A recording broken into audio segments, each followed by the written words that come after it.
Je pense tous condamnent le coup qui a été déjoué. Ben, maintenant, reste à savoir par où, qu'est-ce qu'il faut opérer pour que ça ne se répète pas. On a suivi Adrien Humbegi et tous les partis politiques, même LD et tous sont intervenus. Maintenant, qu'est-ce qu'il faut faire? C'est l'ULD qui a continué à communiquer et qui appelle au dialogue. Est-ce qu'il faut faire un dialogue? Et faire le dialogue comment? Et quel temps nous disposons pour faire le dialogue? Et ça ne va pas empiéter, rallonger le mandat du président qui est en train de partir. Là aussi, il y a la grande question. Il revient au chef de l'État, qui est garant de la paix dans le pays, de poser des actions pour pacifier le pays. Et moi, je crois que ce n'est pas maintenant qu'il faut chercher encore à être dans les tensions. Nous voulons arrêter les gens, nous voulons faire cela. Je crois qu'il faut maintenant rassembler, discuter. Marcel veut dire qu'on ne doit pas arrêter, on ne doit pas arrêter ceux qui ont agi le dimanche. Non, je ne dis pas qu'on ne doit pas les punir. Eux, on doit les punir. Mais je crois que le pays a besoin de dialogue, de paix, de réconciliation et d'un certain nombre d'actes qu'il faut poser pour pacifier le pays. Parce que la plupart des frustrations trouvent leur source dans la gouvernance politique du gouvernement actuel. On ne doit pas le nier. Donc voilà ce que moi je propose. Il faut que les dirigeants actuels prennent les mesures de la chose, pacifier le pays. Ne l'oublions pas, le chef de l'État avait mené donc des rencontres avec la jeunesse, les cadres de connotation et ainsi de suite. C'est quand même pour discuter de long âge avec ces derniers. C'est déjà quand même un genre de dialogue qui se faisait à ce niveau-là pour mettre en confiance un tout ça peu donc la jeunesse béninoise. C'est-à-dire que ça devait être pérenne afin qu'on évite donc ces genres de choses parce que vous savez très bien, les élections sont proches, les élections communales, législatives et également présidentielles. Une première, donc en 2026, c'est-à-dire que nous devons donc, je dirais, avoir un sens aigu, un sens élevé, un esprit d'équité et de dignité surtout quand même, je dirais, pour mettre donc de côté les égos et penser au vivre ensemble. C'est très important et c'est ce vivre ensemble donc qui permettra à ce que le Bénin rayonne à nouveau en 2026. Heureux de vous retrouver pour ce deuxième numéro de votre émission Que dit la presse pour le compte de cette semaine. Nous sommes mardi 9 décembre 2025. Nous commençons cette émission comme d'habitude par la une des journaux. Le Témoin a-tu tentative de déstabilisation du Bénin? Voici le film du coup d'État déjoué selon le gouvernement. Les forces armées béninoises célébrées, lire la réaction de la CEDEAO dans les colonnes du quotidien Témoin a-tu, toujours avec le quotidien Témoin a-tu à la page 3. Face à la situation de coup d'État manqué, le roi Kodagba de Porte-Nouveau et deux chefs traditionnels se prononcent. Le télégramme, tentative de renversement de l'ordre constitutionnel au Bénin. Voici les mutins activement recherchés. Le Béninois libéré après la tentative, l'étape des enquêtes, arrestation et sanctions. Qui fait l'apologie du crime est coupable du crime, alerte le quotidien. Grand meeting pour dénoncer la tentative de coup d'État. L'Union progressiste Le Renouveau, le BR, la FCBE manifestent leur soutien au président Talon. L'Indépendant, conseil extraordinaire des ministres sur le putsch déjoué. Patrice Talon refuse toute interruption de la dynamique nationale. Réaction du président de l'Assemblée nationale à lire à la page 6 de ce quotidien. Matin libre.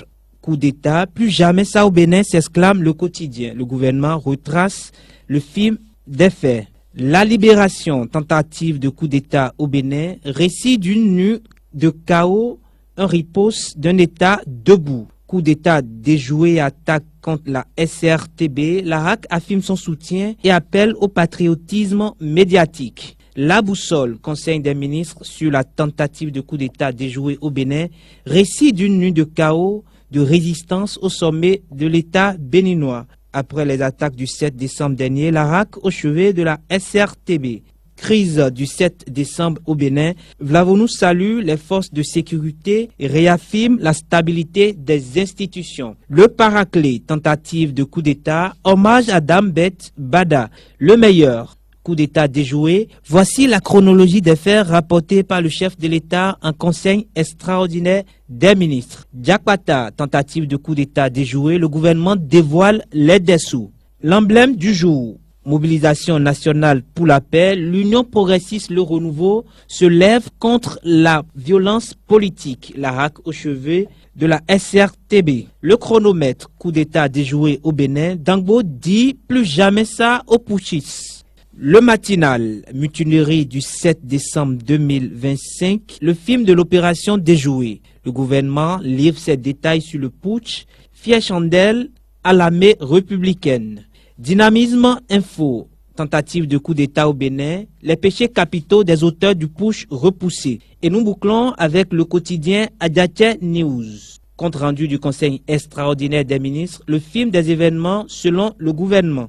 Au lendemain du coup d'État, peut-on lire à la page 10 de ce quotidien, le président Édouard Loko dans les locaux de la SRTB, législative et communale de 2026, les spécimens du bulletin unique validés.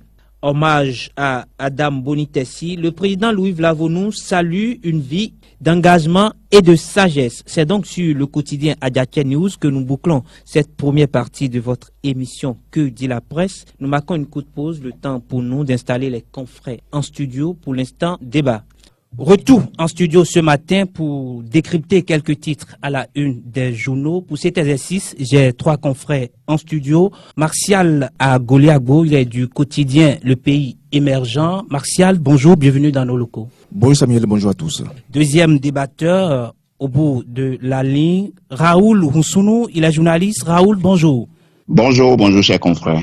Troisième débatteur qui nous a manqué par ici, plus à présenter, directeur de publication du quotidien Le Patriote, Marcel Zoumenou. Marcel, bonjour. Bonjour Samuel, bonjour Raoul et bonjour Martial.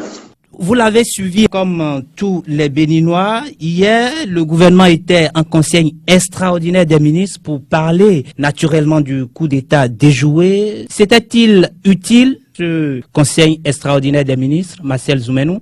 Merci infiniment. Je crois que c'était utile parce que la République a été secouée le dimanche et donc il était quand même important que le gouvernement puisse rassurer les populations pour leur expliquer ce qui s'est passé. Et vous vous rappelez très bien que le dimanche, il y avait beaucoup de coups de feu à Cotonou.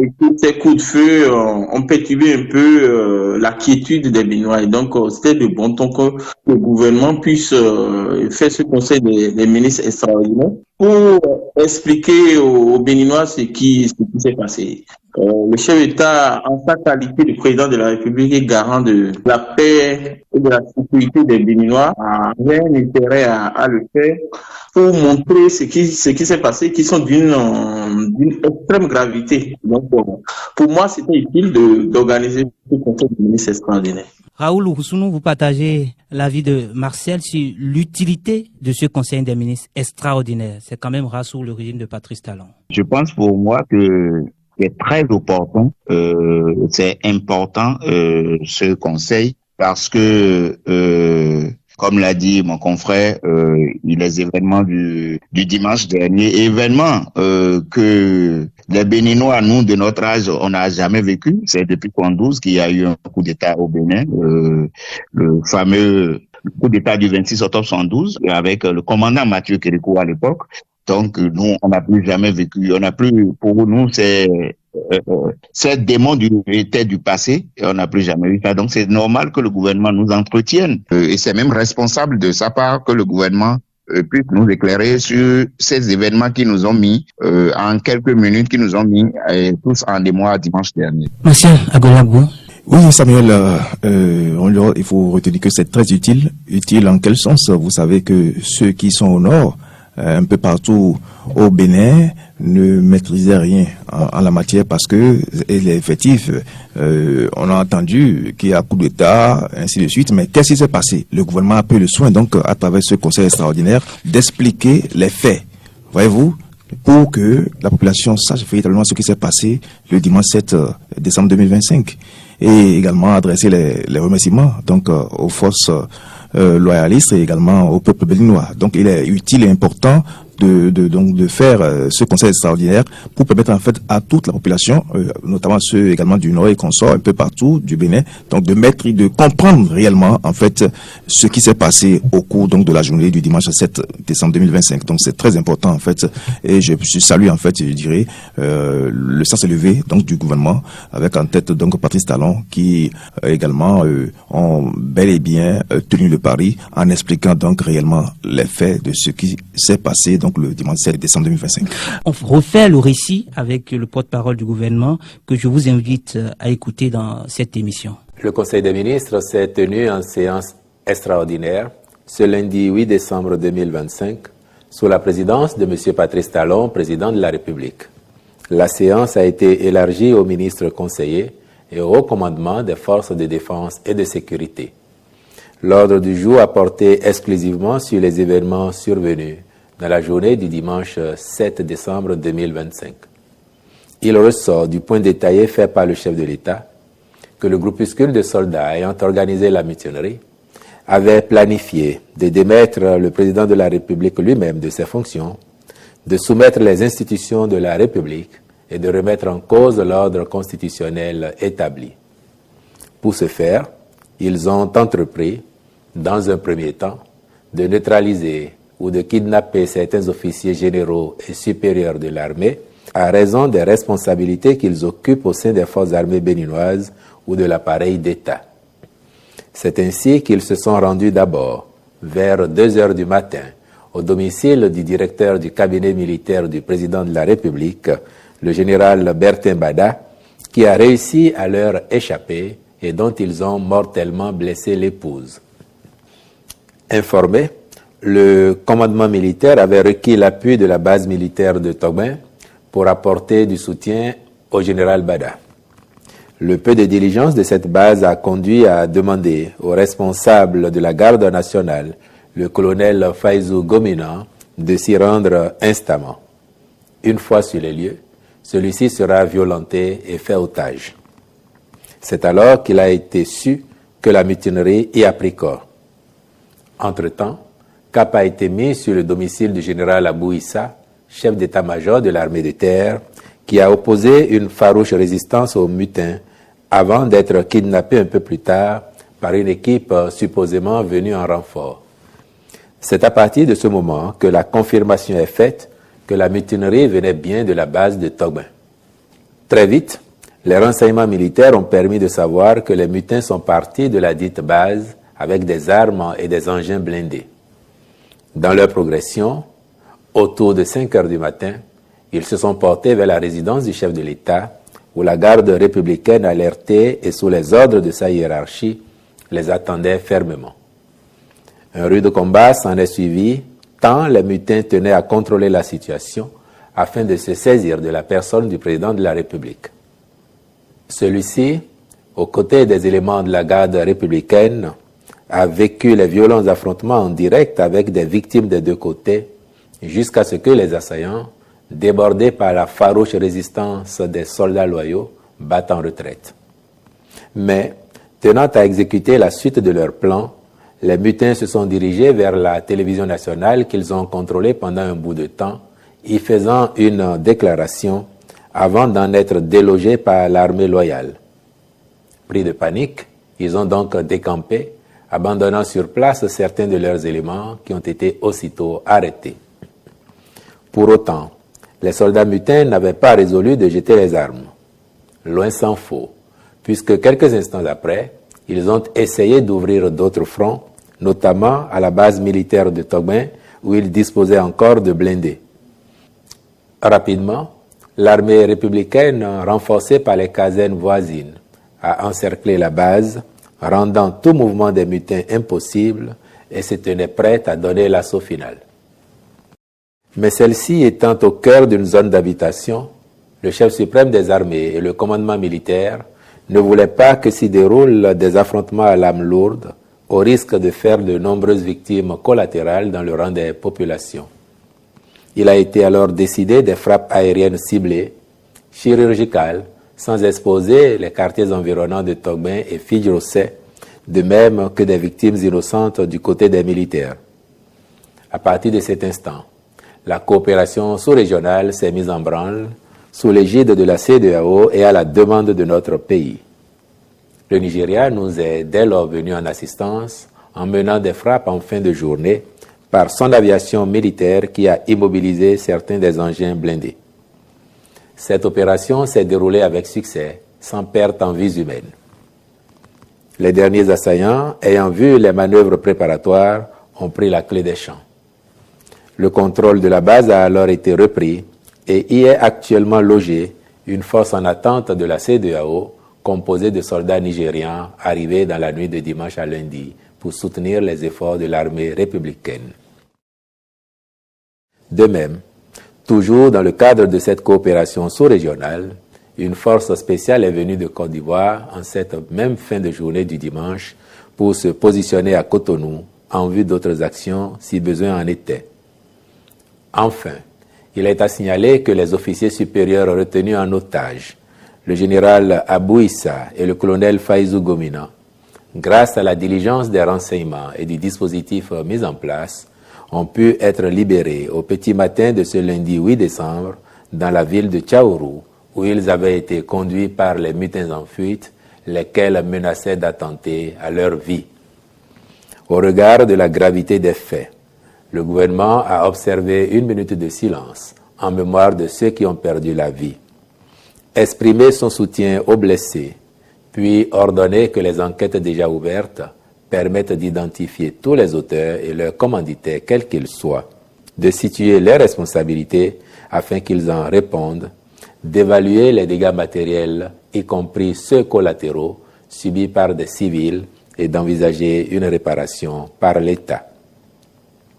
Saisissant cette occasion, le président de la République a tenu à remercier l'ensemble du peuple béninois pour son soutien indéfectible et son attachement à la bonne marche de notre pays.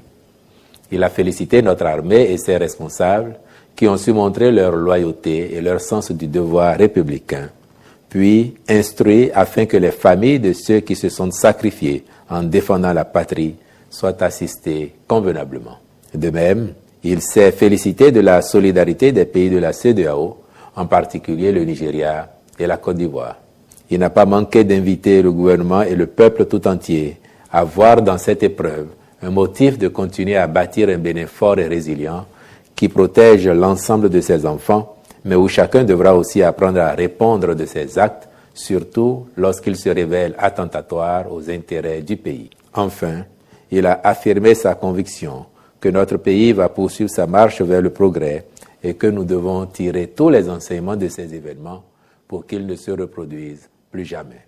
Retour en studio, retour en studio. Au vu de ce récit, Marcel Zoumenou, au vu de ce récit, peut-on dire que cette menace est systémique ou limitée à un groupe d'aventuriers, de militaires aventuriers? Et il m'est très difficile de répondre à cette question. D'abord, moi, je voudrais commencer par avoir une pensée pour tous ceux qui sont morts dans cette opération, surtout les victimes collatérales comme l'épouse du directeur du cabinet militaire. Parce que je trouve que c'est lâche et je trouve que c'est méchant.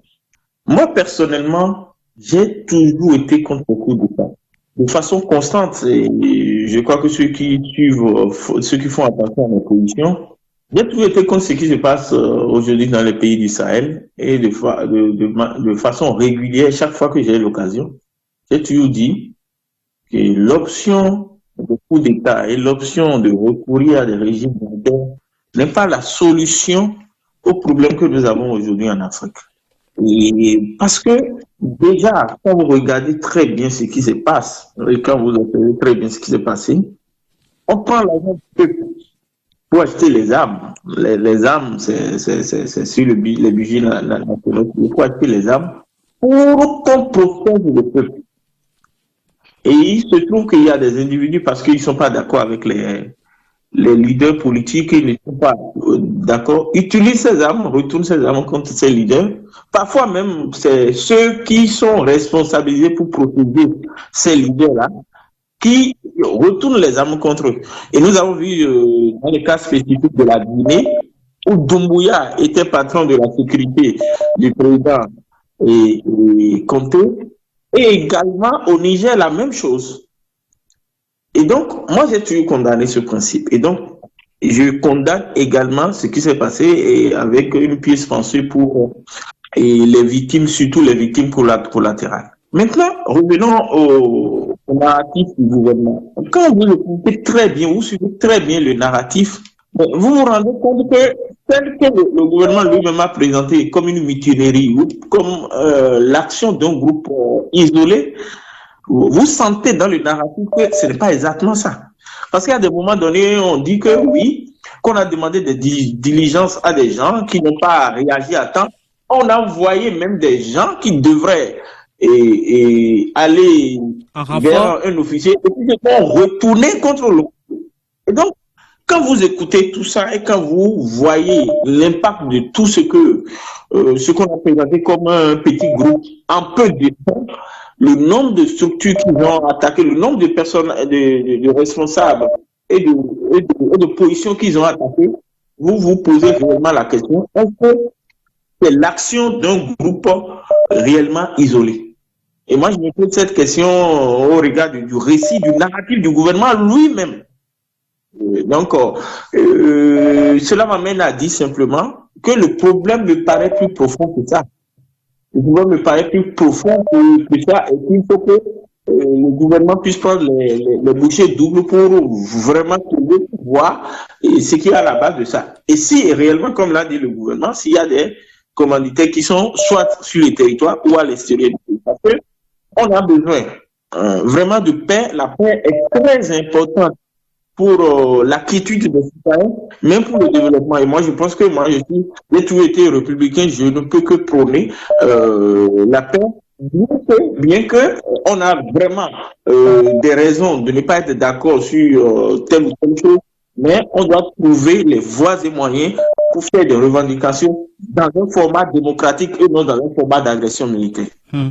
Raoul Moussounou, est-ce une crise isolée ou le symptôme d'un malaise plus profond? Bon, on ne peut pas parler de crise isolée parce que vous avez suivi le discours de ces chefs qui nous ont pris d'assaut dans un coup d'État, qu'ils ont pris d'assaut la télévision pendant 24 minutes. Vous avez suivi un peu le discours, donc ils avaient des revendications. Est-ce fondé, est-ce fallacieuse, tel le chef de l'État l'a dit. Là est la question selon le côté où on se trouve. Mais je voudrais rappeler à mon confrère Marcel Zoumenou qu'un coup d'État est toujours fait par un groupuscule, partout au monde. Et maintenant, il y a l'effet d'entraînement qui suit, il y a l'émotion qui suit, il y a des gens qui avaient des revendications et qui ne savaient pas comment s'exprimer, qui suivent aussi.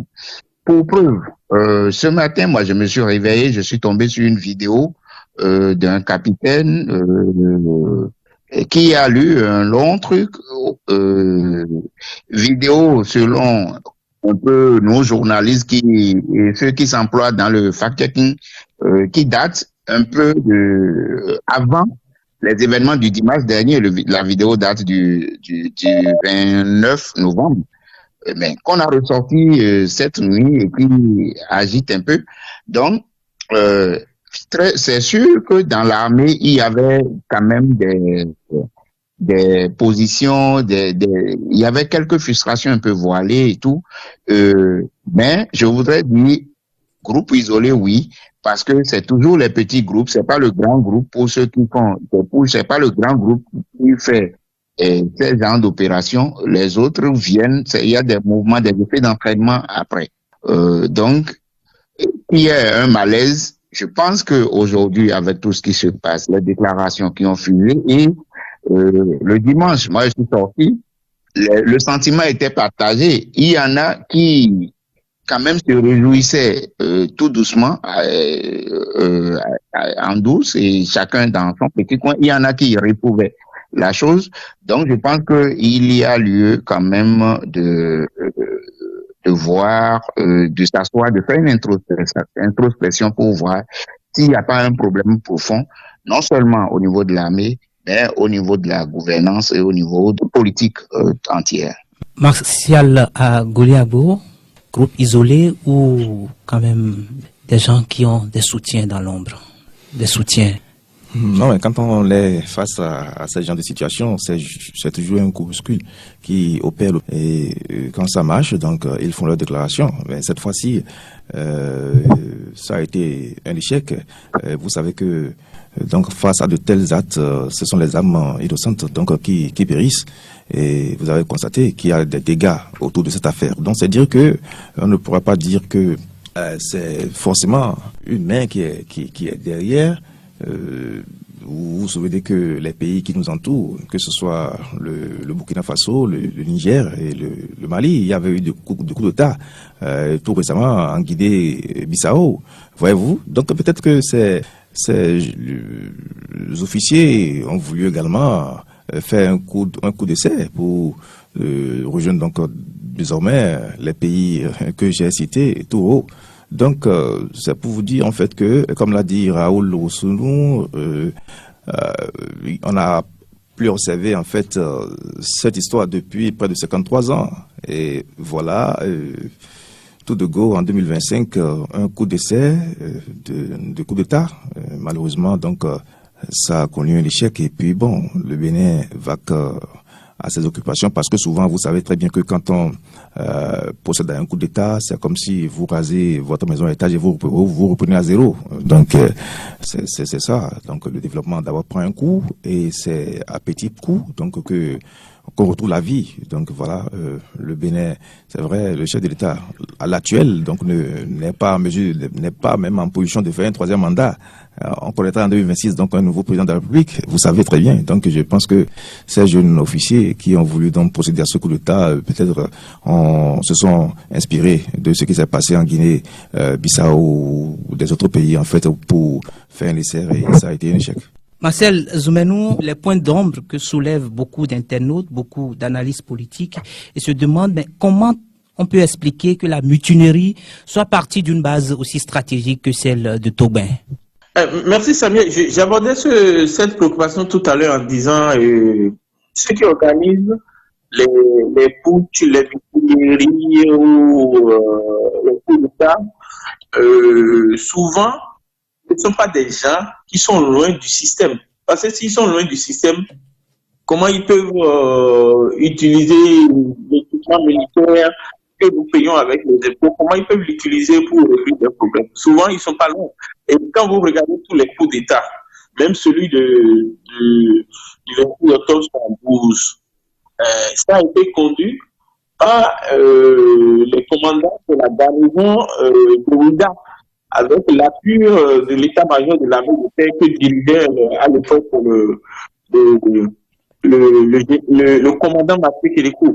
Et donc, c'est souvent des gens qui sont à des positions stratégiques dans les armées qui organisent les coups d'État. Et ce coup d'État-ci, ou cette mutinerie-ci, c'est au moins beaucoup plus du concret que celui pour lequel on a accusé, mis en prison Olivier Boko et Olga de Meki. Cette fois-ci, c'est des vrais militaires qui sont à des positions stratégiques et qui utilisent ces positions-là pour régler soit une frustration personnelle ou sûrement qu'ils ont un projet politique derrière ce qu'ils ont fait. Je dis frustration personnelle parce que quand j'observe très bien, je vois que les premières personnes à qui ils s'en sont pris sont les chefs hiérarchiques. Est-ce que dans l'armée, il n'y a pas de problème dans la manière dont les hommes sont gérés? Je me pose une question sur ça. Et donc, pour moi, c'est une trahison.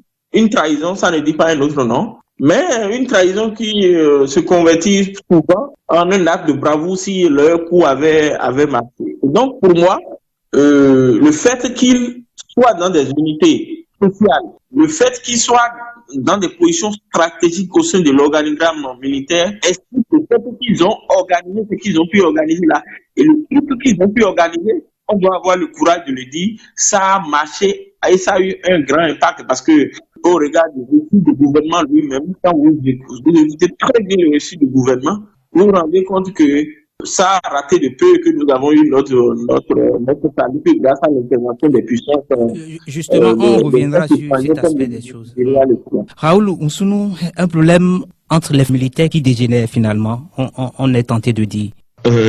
Cher confrère, il faut remarquer que, comme le disait Marcel, les coups partent toujours des proches de nos dirigeants. C'est le cas avec Bazoum, où c'est le patron de la garde qui gère aujourd'hui la junte. Au Burkina Faso, avec le capitaine Traoré, qui était à la garde de son prédécesseur, qui est aujourd'hui en exil au Togo, Assimi Goïta, qui n'est pas aussi trop loin du pouvoir de l'ancien État malien. Vous avez vu avec Ambalo récemment, vous avez vu en Guinée avec Doumbouya. Donc ça part toujours des entrailles du pouvoir. Est-ce un problème entre les hommes habillés? Je pense que oui, parce que j'avais parlé d'une déclaration que vous semblez ignorer, sur laquelle figure aujourd'hui dans les comptes personnels des gens inbox.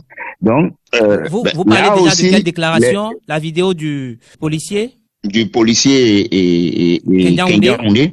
Vous voyez, les revendications tournent autour de la gestion du personnel au front contre le terrorisme dans le Nord. Et ça part de là. Vous avez suivi les déclarations du dimanche dernier et vous avez suivi celui-là aussi. Et donc, on a parlé aussi des promotions au sein de l'armée. On a parlé de la radiation de certains de l'armée et tout. Donc, les déclarations sont plus dans la gouvernance de la grande muette que un souci de bien-être de nous qui ne sommes pas là, de nous qui sommes les civils. Donc, moi, je vais dire, contrairement à Marcel qui dit que au finish, c'est une trahison qui au finish devient un acte de bravoure. Non, il n'y a pas de bravoure quand on choisit la voie de la lâcheté, en fait. Quand on choisit la voie de la lâcheté, la violence, c'est de la lâcheté.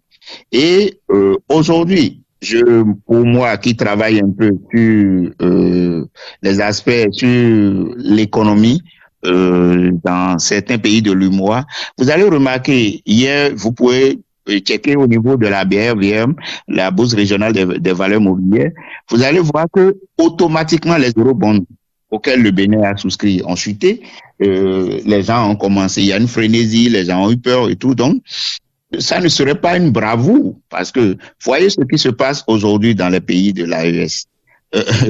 Il y a un rétrécissement des financements même concessionnels, donc il n'y a pas de bravoure après un coup d'État. C'est un recommencement à zéro et on ne s'en sort jamais. C'est un saut dans l'incertitude. Donc, il n'y a pas de bravoure qui tienne, cher confrère Marcel. Donc, c'est une lâcheté. Je t'arrête tout de suite. Mon positionnement sur les coups d'État est très connu. Je suis foncièrement opposé à ça. Mais je dis, quand un groupe de policiers ou de militaires fait un coup d'État, quand ils finissent par s'imposer à la tête des pays comme ce qu'on voit au sein de l'AES, les gens présentent ça comme une bravoure. C'est ce que je suis en train de dire, mais mon positionnement par rapport seulement qu'au Bénin, le contexte béninois est encore différent. Et vous avez vu automatiquement dans les événements de Niamey, vous avez vu quand même les populations sont emballées, tout le monde est sorti et tout. Tout le monde était sorti et tout, et pour soutenir les militaires qui ont arraché le pouvoir à Bazoum. Mais vous n'êtes pas sans savoir, moi j'ai eu la chance, peut-être ou bien la malchance, d'entendre les coups de fusil. Et Marcel, on s'est appelé le dimanche. Mais d'entendre les coups le dimanche matin, parce que moi j'étais au dehors, mais je n'ai pas vu les gens aller soutenir ces militaires. Quand il y a un coup, et tout se défait. Si c'était un coup réussi, vous avez suivi le discours des gens. Ils ont dit la Constitution mise entre parenthèses. Donc, ce que vous êtes en train de dire, si c'était effectif, c'est que c'est mis entre parenthèses. Cette disposition du Code pénal qui interdit les attroupements non autorisés était mise entre parenthèses. Il y aurait eu un accompagnement, ce qui n'est pas le cas au Bénin. Peut-être, je ne dis pas parce que les gens c'est parce que, le Béninois a vécu ça il y a très longtemps. Et en de pareilles circonstances, par exemple, je dis n'importe quoi. Si c'était, par exemple, dans un pays comme la Côte d'Ivoire, qui a connu la guerre, qui a connu plein d'événements, ce ne serait pas la même réaction qu'au Bénin. Donc, on n'a pas comparé le contexte béninois avec, où le président d'ailleurs a dit qu'il est partant, où même si on dénonce la manière, les controverses dans lesquelles les élections sont gérées aujourd'hui, même si on les dénonce, on a un président qui dit qu'il part, il a même choisi un dauphin connu et tout. Donc, c'est pas du tout les mêmes contextes. C'est pas du tout les mêmes contextes. Martial? Oui, effectivement, c'est pas le même contexte, comme l'a dit Raoul Ousoulou. Vous voyez, en fait, le Bénin est particulier et c'était une surprise, en fait. Voyez-vous, c'était une grosse surprise. Personne n'attendait qu'en 2025, qu'on assisterait donc à cette opération tôt le matin. Voyez-vous, donc c'était une grosse surprise. Et je dirais que, en fait, l'appel, surtout du Nigeria, on reviendra sur l'intervention. Voilà. On reviendra sur l'intervention de la CEDEAO, notamment par la force nigériane. Selon les faits, vous aurez constaté que ce groupuscule d'officiers a d'abord attaqué le domicile du général Bada, qui est le chef cabinet militaire donc du président de la République, oui. Et après donc le général Fauzi et Issa. Donc voilà, il y a le chef d'état-major donc de l'armée de terre. Et voilà, donc en fait ils ont ciblé et ils savent donc qu'il faut faire coup par coup. Raoul Ousoulou, vous voulez rebondir sur ce que Martial dit? Oui, je voudrais vous apporter l'information que le chef d'état-major de l'armée, Fructueux Bagidi, n'était pas au pays ce dimanche-là. Il était en mission. Mais de maître, selon les informations, il a coordonné la riposte avec le chef suprême des armées et les éléments sur le terrain. Voilà, donc c'est pour vous dire, Samuel, que lorsqu'ils sont revenus au niveau donc du domicile du président de la République, vous aurez constaté, c'est-à-dire la lettre a été donnée. Voyez-vous, donc c'est dire que le chef d'état-major général des armées serait, même si éventuellement on ne citait pas son nom, à jouer le jeu avec le téléphone, parce que la réponse au niveau donc du domicile du chef de l'État était dense. C'est-à-dire que la lettre a été déjà donnée et les gars attendaient donc farouchement donc ces officiers et les échanges étaient rudes. Donc c'est dire que il a également fait un travail colossal pour donc je dirais faire échec donc à ce groupuscule d'officiers qui voulait donc prendre le pouvoir. Marcel Zoumenou, intervention régionale, un fait majeur dans le récit officiel. Comment vous interprétez la rapidité de l'appui du Nigeria et de la Côte d'Ivoire? Alors, moi je peux l'expliquer par la situation de la sous-région. Et la sous-région ouest-africaine, ça me fait bien le point. En 5 ans, on a eu 1, 2, 3, 4, 5 coups d'État. Ça commence par faire un peu trop. Et quand vous êtes président aujourd'hui en Afrique de l'Ouest, je crois que la première menace, c'est la crainte du coup d'État. Et moi, j'ai eu les informations que l'attaque qui a eu lieu au Bénin avant-hier a fait plus peur aux Ivoiriens même, parce que j'ai eu des confidences de gens proches de Ouattara qui ont dit, mais si ça se passe au Bénin, ça peut nous arriver. Et donc, pour moi, les dirigeants des pays de l'Afrique de l'Ouest ont tout intérêt à annihiler ou empêcher ce dernier coup d'État-là. Parce que si ça marche encore au Bénin, eux-mêmes ne savent pas qu'est-ce que ça va leur arriver. Sans oublier que Tinubu lui-même a évité de juger un coup d'État tout récemment. Et donc, ça explique le fait que ça développe une sorte de solidarité entre chefs d'État pour empêcher les conflits de venir là. Et maintenant, il faut aussi expliquer cela par le fait que nous avons bénéficié de notre proximité avec le Nigeria. Si le Nigeria était peut-être à la même position que le Niger ou peut-être le Mali, ça allait être plus difficile, ça allait prendre plus de temps. Mais nous sommes à 1 heure et demie de voiture du Nigeria. Nous sommes à peut-être 30 minutes, 45 minutes de vol de Lagos. Et donc, le temps d'intervenir est beaucoup plus rapide que par exemple la Côte d'Ivoire qui est venue bien après. Et je pense que c'est quand même quelque chose qui a marqué cette fois-ci et qui a permis d'empêcher le coup d'État. Mais maintenant, ça ouvre les débats que nous autres intellectuels pouvons faire. Est-ce que on a le droit de faire venir des forces étrangères sur notre territoire de cette manière sans avoir l'accord de l'Assemblée nationale ou du peuple?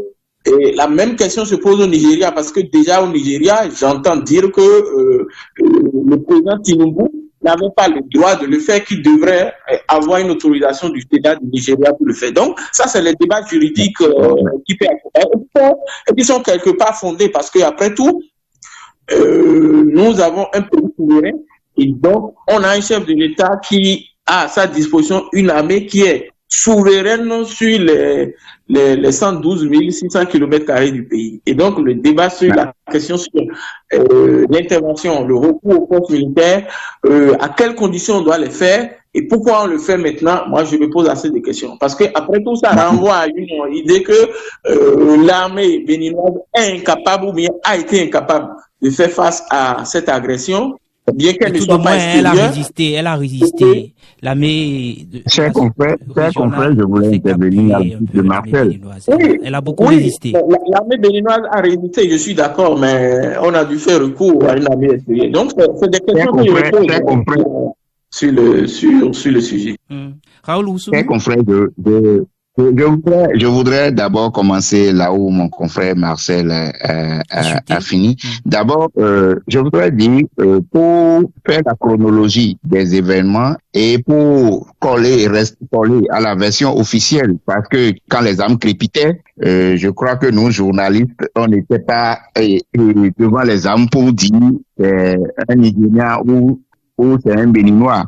Mais la constance, c'est que on a vu ça a commencé au niveau à ce qui paraît à 2h du matin, c'est vers 7h, entre 7h que moi j'ai entendu les coups de feu à Cotonou, mais le communiqué du gouvernement dit, ou bien le conseil des ministres dit que ça a commencé vers les environs de 2h, 3h à Cotonou. Mais l'opération, il y a eu une opération à l'ORTB, ça c'est vérifiable, c'est nos confrères. Je pense que l'armée nigériane n'était pas là, les éléments nigérians n'étaient pas là, et c'est là que le signal de l'ORTB, du moins sur Canal+, a été coupé et on n'a plus vu les militaires nous lire leur fameux message. Mais aussi, on nous a dit que l'intervention nigériane, pas intervention nigériane, encore que c'est un abus que de le dire ainsi. C'est dans le cadre du protocole d'accord de la CEDEAO que l'intervention a été déployée. Et donc, dit que c'est des militaires de tel ou tel pays, non, du moment où ils sont sous le couvert de la CEDEAO, on a vu le communiqué de la CEDEAO, sinon ce n'est plus des militaires de tel pays, mais c'est une force de la CEDEAO. Ça, les crépitements qu'on a eu. Mais venu du Nigeria. Raoul, tu ne m'apprends rien. Raoul, tu ne m'apprends rien. Les forces internationales ont toujours une couleur nationale. Absolument, tu ne m'apprends rien à ce niveau. Les officiels du Nigeria ont dit clairement que c'est les forces du Nigeria qui étaient déployées. Donc, il faut qu'on fasse vous faire des débats autour de ça. Ce n'est pas le plus important. Laissez-moi finir. Vous n'êtes pas sans savoir que en Gambie, au temps de Yaya Jammeh, le feu Marcel de Souza était président de la commission de l'UMOA. Vous n'êtes pas sans savoir que le Bénin était prêt à était partant pour une force en attente pour dégager Yaya Jammeh en Gambie. N'oublions pas. Et les militaires béninois qui seraient engagés ne seraient plus sur le joug de l'armée béninoise, mais sous le joug de la CEDEAO. On a connu la force Ecomog dans ce pays. Donc, essaie de nous dire que c'est de tel ou tel pays. Quand ça part sous la coupole d'une institution régionale, c'est la force du pays, Marcel. Vous avez oublié peut-être pour Yaya Jammeh, c'était quand même la même CEDEAO. Tu ne dis pas autre chose que ce que j'ai dit. Je dois dire la même chose. D'accord. Donc, quand vous parlez du Nigeria, je voudrais dire, côté, on a le Togo. On a le Togo qui a 30 minutes de vol de Cotonou, qui pouvait intervenir aussi. Et je voudrais dire, c'est pas ces militaires étrangers qui ont quand même éteint le feu. Parce que, on a dit, c'est quand les gars se sont retranchés au niveau de la base de la garde nationale à Togben, que les étrangers ont tiré, ont opéré pour répéter l'expression, qui, selon moi, n'est pas militaire. Ils ont opéré des frappes chirurgicales à Togben. Donc, l'étape de l'ORTB était déjà clos. L'étape de la résidence du chef de l'État était déjà était déjà close avant que dans leur retranchement, les militaires ont été et comment dirais-je, maîtrisés à Togben. Donc, dire que c'est vrai que quand il y a de ces genres d'opérations, il faut la phase, il y a l'après. Il faut éloigner et mettre l'ennemi hors d'état de nuit. Donc, ils sont venus sûrement en renfort. Donc, dire que l'armée béninoise n'a pas été capable de maîtriser cette insurrection, je ne pense pas. Il faut d'ailleurs louer la bravoure de l'armée béninoise. Et quand on parle du Nigeria et on joue sur la proximité, non. Je pense la CEDEAO a son siège au Nigeria. Vous avez vu le communiqué et après le communiqué, il y a eu le communiqué de la CEDEAO qui a eu et l'intervention. Et maintenant, la CEDEAO ne peut plus permettre que on tombe encore qu'un État et quitte. Trois ont déjà quitté. Donc, spontanéité à venir à la rescousse au Bénin. Je crois que c'est dans l'ordre normal des choses. Le Bénin dans la CEDEAO. C'est dans l'ordre normal des choses. Quand Marcel dit, par exemple, que les Ivoiriens avaient peur, non. Et si ça se passait en Côte d'Ivoire, ce serait forcément une porte déjà ouverte. La Côte d'Ivoire a déjà connu des événements plus que ça. Et aujourd'hui, parlant de 4e mandat et tout le monde, hier, le président Alassane Ouattara a prêté à nouveau serment pour un nouveau mandat. Donc, pour les Ivoiriens, ce ne serait, vous savez tout ce qu'il y a eu avant cette élection. Donc, la Côte d'Ivoire, que ça se passe aujourd'hui, c'est pas un problème. On ne fait pas l'apologie des coups de force, non. Ben, pour la Côte d'Ivoire, la Côte d'Ivoire de côté dans cette histoire, c'est préserver encore ce qui reste de la CEDEAO qui a manifesté cette spontanéité. Martial Goliago, l'intervention de la force sous-régionale inquiète le parti PCB qui dénonce cette présence sans autorisation sur le territoire béninois. Le Nigeria abrite donc le siège de la CEDEAO. Et quand votre maison brûle, il faudrait quand même que vous ayez des secours. Et le voisin immédiat, c'est le Nigeria. C'est le Nigeria. Donc c'est normal, d'accord, que les forces donc nigériennes donc viennent au secours donc de l'armée béninoise. Et c'est vice versa. Lorsqu'il y aura de tels genres de coups d'État au Nigeria, vous verrez également les forces béninoises aux côtés donc des forces nigérianes. C'est normal. Donc je pense que la promptitude donc de ces forces du Nigeria a permis également donc de contrer tout ça parce qu'ils ont fait et je loue également, je dirais, le sens élevé des responsables du haut commandement qui ne voulait pas du tout en fait qu'il y ait donc des bains de sang, parce que vous savez, quand vous prenez Togben, c'est des résidences qui sont autour, et lorsqu'ils vont commencer donc par procéder à l'assaut, il y aura beaucoup de morts. Mais ils ont décidé donc de ne pas le faire, et ce sont donc par les frappes ciblées qui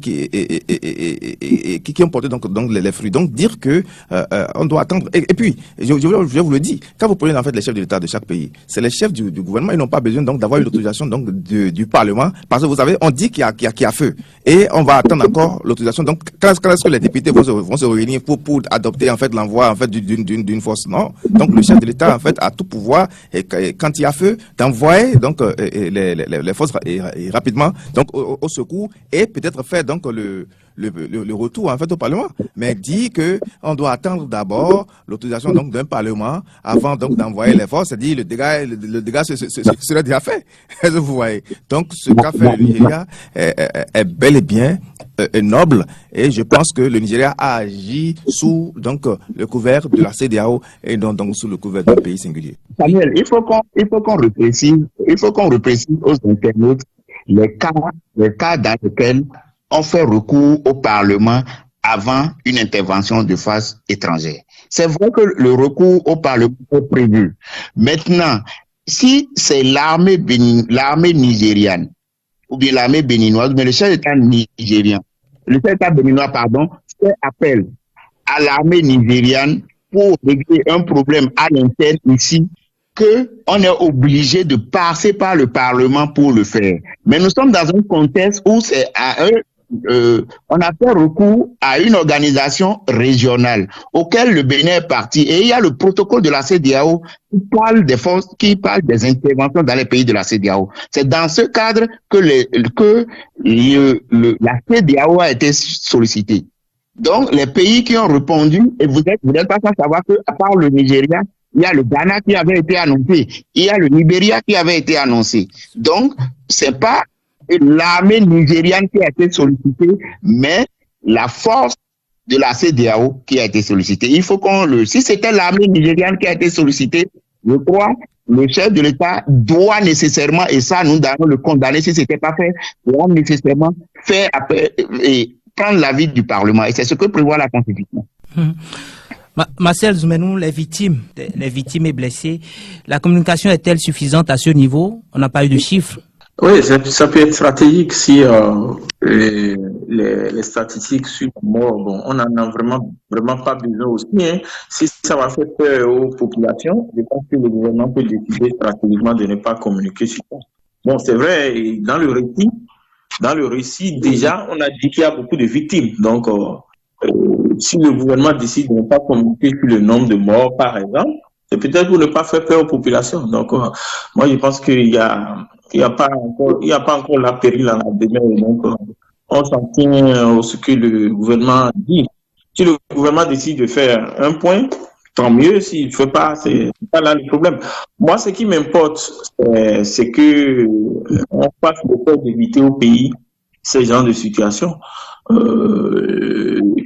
Et moi, je fais partie de ceux qui pensent et disent que ce genre de situation n'arrive que quand il y a un terreau favorable à cela. Un terreau favorable qui peut être lié au contexte régional, mais également lié au contexte national. Parce que dans les récits, ils ont dit des choses que tout le monde voit. Et il y a également le contexte politique qui, même bien que on s'apprête à organiser les élections, on sait qu'on va vers des élections exclusives. On sait également que la révision constitutionnelle qui a eu lieu la dernière fois n'est pas une bonne révision, et peut-être que ça s'est passé, c'est pas une bonne chose. Et donc tout ça crée des frustrations. Donc il faut travailler à éviter ces proches de frustration pour nous éviter cela. Le Bénin, effectivement, on l'a dit, depuis 53 ans, on n'a jamais eu de coup d'État. Donc, qu'est-ce qui explique qu'on l'a aujourd'hui? Il faut qu'on se pose des vraies questions au lieu de faire des débats superficiels. Il y a eu des présidents avant le président Patrice Talon qui sont passés.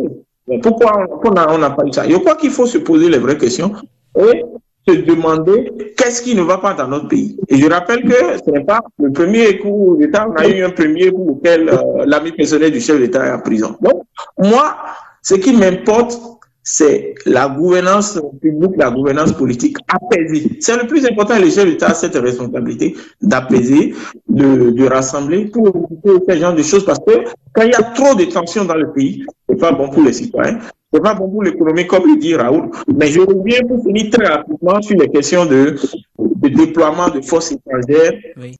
Toutes ces choses obéissent à des règlements.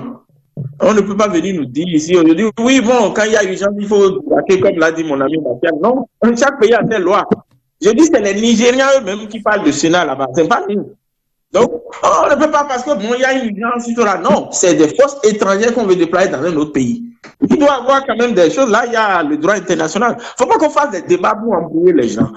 Même le Bénin, est-ce que nous sommes à une étape où nous pouvons faire recours à les forces étrangères? C'est une question que moi je me pose, parce qu'on ne m'a pas encore dit que l'agression vient de l'extérieur. C'est des débats qu'on doit faire. Moi je ne dis pas, quand moi je pose mes questions, je ne dis pas forcément que ce que le gouvernement fait est mauvais, pour que les gens viennent me faire des débats ici comme si on était des hommes politiques. Non, on est entre journalistes et on doit se poser les bonnes questions pour que ceux qui dirigent tiennent compte de ça pour corriger ce qui est fait et qui n'est pas bien fait. C'est tout moi mon souci. Je ne suis pas acteur politique, c'est pas un débat entre opposants et mouvanciers. Je ne crois pas que Raoul m'a dit qu'il est venu dans le débat pour moi non plus, je ne suis pas venu pour faire un débat pour dire oui, voilà ceux qui sont pour le pouvoir, moi je suis contre le pouvoir. Faisons des débats pour éclairer les populations. C'est le plus important. Nos États ont des lois. Les institutions fonctionnent selon des régimes. que ces forces soient déployées sous le couvercle, la bannière des forces en attente de la CEDEAO, je suis d'accord, mais c'est des forces nigérianes et les Nigériens ont un droit de regard sur les décisions que les gouvernants ont. Et les articles que moi j'écris, c'est même des articles de la presse nigériane. Et donc, je ne dis rien, je ne vante rien. Tout ce que je dis, c'est du factuel. Je voudrais rassurer d'abord Marcel que personne n'a de casquette d'opposant ici ou de mouvancier ici. Nous sommes journalistes et quand on parle, ce qui doit être notre Bible, c'est les textes qui nous gouvernent, c'est les actions et c'est les actes et c'est sacré. Le commentaire est libre, c'est ce que nous apprend notre objectif. On n'a pas à rapporter et parce que les Nigérians le disent. Non, c'est pas de ça qu'il s'agit. J'ai dit tout à l'heure que il y a le protocole de la CEDEAO. Et c'est pas parce que le type est militaire nigérien et il intervient au Bénin qu'il est toujours sous le couvert du Nigeria si c'est la CEDEAO qui le sollicite. Il faut qu'on l'explique. Et c'est à cet exercice que j'invite Marcel pour ne pas faire de l'amalgame comme il le dit. C'est pas parce que les Nigériens le disent qu'on doit dire laisse-moi finir, cher ami. C'est ce que je te dis. On respecte les textes. Je ne dis pas que ça n'existe pas. Oui, et donc laissez-moi finir. Donc en la matière, il y a des textes qui le disent. Et vous devez voir, si c'est des forces de la CEDEAO, vous allez voir que sur leur treillis, ça ne porte plus comment dirais-je, les couleurs nationales du Nigeria. C'est toujours comme ça. Et quand on dit que c'est parce qu'ils sont venus du Nigeria, il y a des éléments qui sont annoncés du Libéria, il y a des éléments qui sont annoncés d'Accra, du Ghana. Et ça part toujours comme ça. On ne mélange pas avant d'envoyer dans un pays. Chaque pays envoie sous ce protocole-là. Et j'ai donné l'exemple, le cas typique sous Yaya Jammeh. Le Bénin avait dit qu'on envoyait pour aider à déloger et Yaya Jammeh quand il ne voulait pas partir. Et c'était un Béninois qui était le président de la commission de la CEDEAO à l'époque. Marcel n'est pas un journaliste né de la dernière pluie. Il a entendu parler des forces ECOMOG. De l'ECOMOG qui a fait le scandale sous Désiré Vieira, paix à son âme, dans ce pays. C'est pas que chaque pays, on mélange avant d'envoyer, c'est que chaque pays envoie les forces. Et ça, il faut l'expliquer aux internautes. Maintenant, pour revenir au terreau dont il parle, je suis d'accord. Je suis d'accord que les choses, il n'y a pas de gouvernance cerne. Je suis d'accord qu'il reste à redire sur la gouvernance Patrice Talon. Ça, on est d'accord. Et pour le disséquer, posons les faits et parlons-en. Mais je tiens à ce qu'on restitue la vérité aux internautes, à ceux qui nous écoutent. Ne les mélangeons pas parce qu'on a lu la presse nigériane, parce qu'un Nigérien a dit non. Le Nigérien n'est pas censé, c'est nous de notre devoir d'expliquer aux gens sur la base des textes que nous lisons. Comment éviter ce type d'événement désormais au Bénin? Raoul, je reste avec vous. Je crois que moi, j'appelle à une introspection de nos gouvernants. Nous sommes à l'approche de trois grandes élections. Nous sommes à l'approche des élections générales au Bénin. Et dans ce climat je peux dire, je connais des gens qui, depuis le dimanche, ne sont plus sortis de chez eux. Ils se demandent si ça va dans la ville et qu'ils appellent. Donc, on veut circuler, vaquer à nos activités en toute quiétude. On veut pouvoir s'exprimer pour les élections prochaines et tout. Et face à ce qui s'est passé, nous demandons, on a suivi une intervention il y a quelques heures sur ces canaux digitaux de l'ancien président Boni Yahi. On a suivi Nicéphore Soglo. Je pense qu'on condamne le coup qui a été déjoué. Mais maintenant, reste à savoir qu'est-ce qu'il faut opérer pour que ça ne se répète pas. On a suivi Adrien Humbegi et tous les partis politiques, même LD et tous se sont intervenus. Maintenant, qu'est-ce qu'il faut faire? C'est l'ULD qui a conduit un communiqué et qui appelle au dialogue. Est-ce qu'il faut faire un dialogue? Le dialogue comment?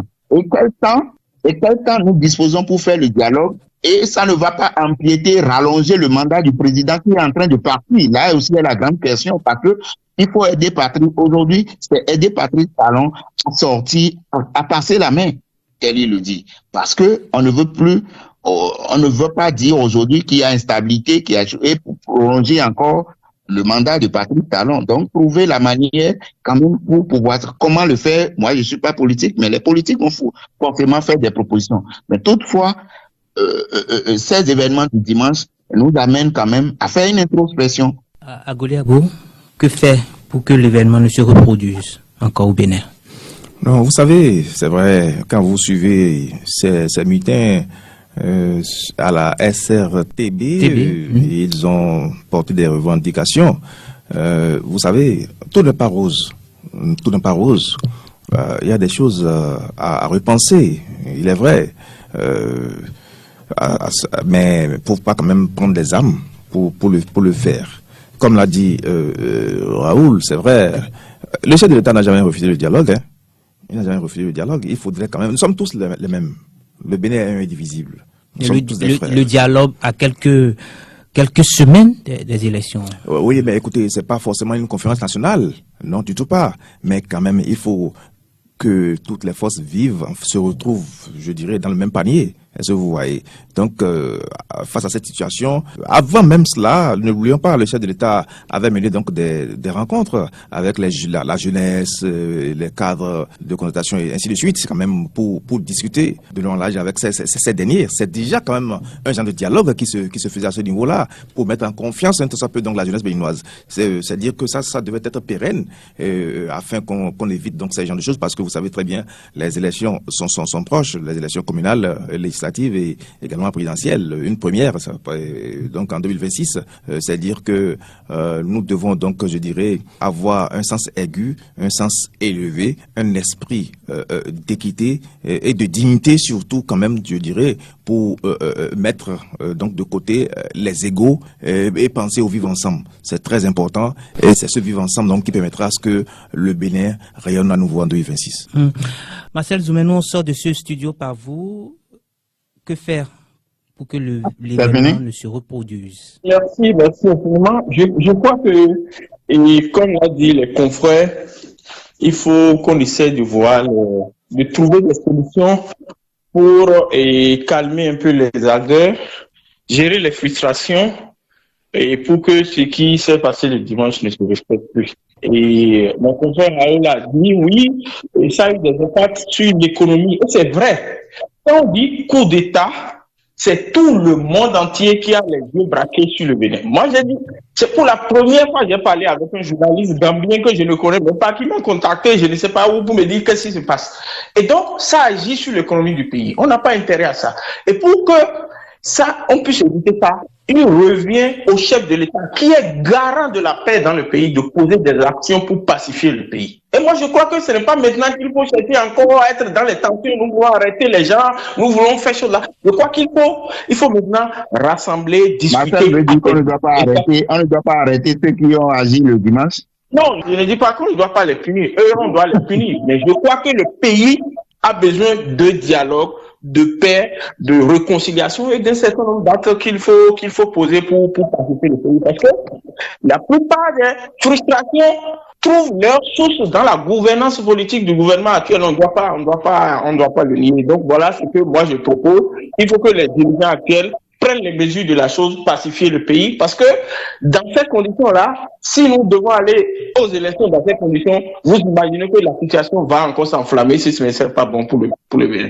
Voilà. Mais je finis très rapidement pour interpeller mon ami et confrère Raoul pour qu'il aille relire la Constitution et essaie de me trouver là où le Bénin doit faire, dans quelles conditions le Bénin doit faire recours à des forces extérieures. Merci. Non, Marcel, je ne vais pas vous apprendre le parallélisme des normes juridiques. Et je ne vais pas vous apprendre le parallélisme. Le Bénin a souscrit au protocole de la CEDEAO. Et la Constitution parle de l'intervention de forces étrangères. Je continue de dire que c'est pas la force, c'est pas l'armée nigériane qui est intervenue, mais une force de la CEDEAO. Et quand on parle du parallélisme des normes, Une fois que la CEDEAO est une fois Non, la cause de la CEDEAO, non, nous sommes, non, Marcel, je suis désolé, nous avons tous fait, et ça c'est la notion basique, le parallèle des normes juridiques existe, et les conventions sont au-dessus des lois nationales. Nous sommes surpris par le Les temps. conventions sont au-dessus des lois nationales, Marcel. C'est ça les normes juridiques. Raoul, continuons nos recherches en tant que journaliste et revenons après. Merci. Marcel, je vous reprends même pas. De la souveraineté donc, du pays. Donc, quand il s'agit, bon, j'ai dit que quand le pays prend feu, c'est la CEDEAO, c'est normal que la CEDEAO agisse en temps opportun. Donc, ce qu'a fait, en fait, le Nigeria, ce n'est pas, de façon singulière, mais c'est la CEDEAO. C'est pas le Nigeria qui a agi, non, c'est la CEDEAO qui a agi. Il faut que Marcel l'intègre dans son raisonnement. Du Nigeria. Mais c'est l'effigie, c'est bel et bien. Je sais ce que tu dis, mais je dis que tout cela est régi par des lois et c'est encadré. C'est tout ce que je dis. On reviendra sur ce débat. Marcel Zoumenou, Raoul Moussounou et Martial Agoliago, merci d'avoir été des nôtres. Que dit la presse est encore demain? Je serai à la commande. Merci. Commande. Merci. Commande. Merci. Commande. Merci. Commande. Merci. Commande. Merci. Commande. Merci.